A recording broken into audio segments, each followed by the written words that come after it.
दोस्तों, कल्पना कीजिए एक शांत रात की। चारों तरफ सन्नाटा हो और हवाएं हल्की हल्की चल रही हों और अचानक आधी रात को कोई अनजान मेहमान आपके कमरे में खड़ा हो। यह दृश्य डरावना है ना। आज की कहानी है द मिडनाइट विजिटर। एक ऐसी कहानी जो हमें सिखाती है कि असली ताकत दिमाग में होती है, हथियार में नहीं।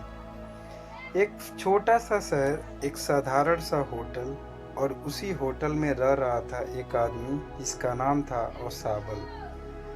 अब आप सोच रहे होंगे कि औसाबल कोई फिल्मी हीरो जैसा जासूस होगा, लेकिन ऐसा कुछ नहीं है। वह ना लंबा था, ना ही फिट, और ना ही देखने में कुछ खास था। वह थोड़ा मोटा था, धीरे धीरे चलता था, और उसकी शक्ल देखकर कोई भी यह नहीं कह सकता था कि वह एक सीक्रेट एजेंट है। उसके साथ था फोलर, जो एक लेखक था, जो असली जासूसी जिंदगी को करीब से देखना चाहता था। फोलर के मन में बस एक ही उम्मीद थी, एक्शन, खतरा और रोमांच। लेकिन अब तक उसे सिर्फ बोरियत ही मिली थी। रात का समय था।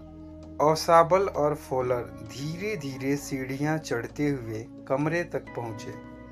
औसाबल रास्ते भर होटल की शिकायत करता रहा। यह होटल भी ना कभी सही कमरा नहीं देता। फॉलर चुप था और थोड़ा निराश भी था। जैसे ही औसाबल ने दरवाजा खोला, वह अचानक रुक गया। कमरे के बीच में एक आदमी खड़ा था और उसके हाथ में एक बंदूक थी। फॉलर का दिल जोर से धड़कने लगा। आखिरकार कुछ रोमांचक हुआ।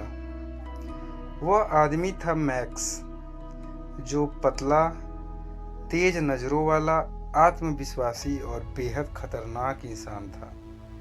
उसने ठंडी आवाज में कहा, मैं एक जरूरी दस्तावेज लेने आया हूँ और तुम वह मुझे दोगे। फॉलर डर गया, लेकिन औसाबल, वह बिल्कुल शांत था, जैसे कुछ हुआ ही नहीं।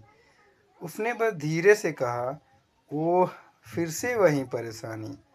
मैक्स हैरान रह गया। यह आदमी डर क्यों नहीं रहा? औसाबल ने शिकायत शुरू की, लेकिन मैक्स की नहीं, बल्कि बालकनी की।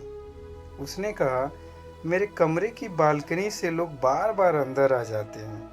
मैंने होटल वालों से कई बार शिकायत की है। फॉलर भी चौंक गया। उसे तो कोई बालकनी दिखाई ही नहीं दे रही थी।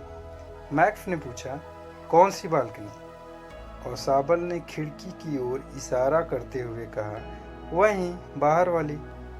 अब मैक्स थोड़ा घबरा गया। तभी दरवाजे पर दस्तक हुई। ठक ठक। औसाबल ने शांत स्वर में कहा, लगता है पुलिस आ गई। मैंने उन्हें बुलाया था। अब मैक्स के चेहरे का रंग उड़ गया और मैक्स ने कहा, पुलिस? यह उसके लिए खतरनाक था।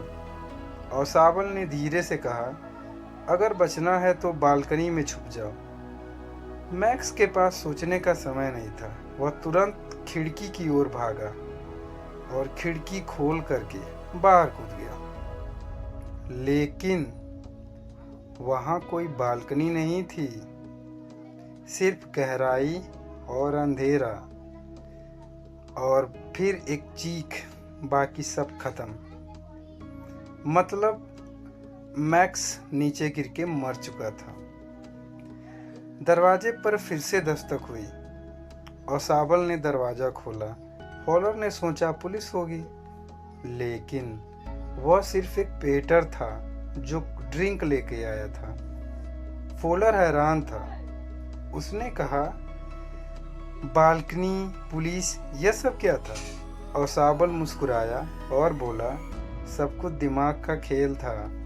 फॉलर अब समझ चुका था, असली जासूस बंदूक से नहीं, दिमाग से काम करता है। औसाबल ने बिना लड़ाई, बिना हथियार, सिर्फ अपनी समझदारी से एक खतरनाक दुश्मन को हरा दिया।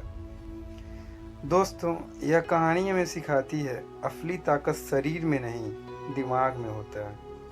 मुश्किल समय में हमें कभी भी घबराना नहीं चाहिए, बल्कि शांत रहकर सोचना चाहिए। प्रेजेंस ऑफ माइंड ही सबसे बड़ा हथियार है, और सबसे ज़रूरी जो दिखता है वह हमेशा सच नहीं होता। एक साधारण दिखने वाला इंसान भी सबसे शक्तिशाली साबित हो सकता है। अगर यह कहानी आपको पसंद आई तो इसे ज़रूर शेयर करें। फिर मिलेंगे एक नई कहानी के साथ। तब तक के लिए जय हिंद।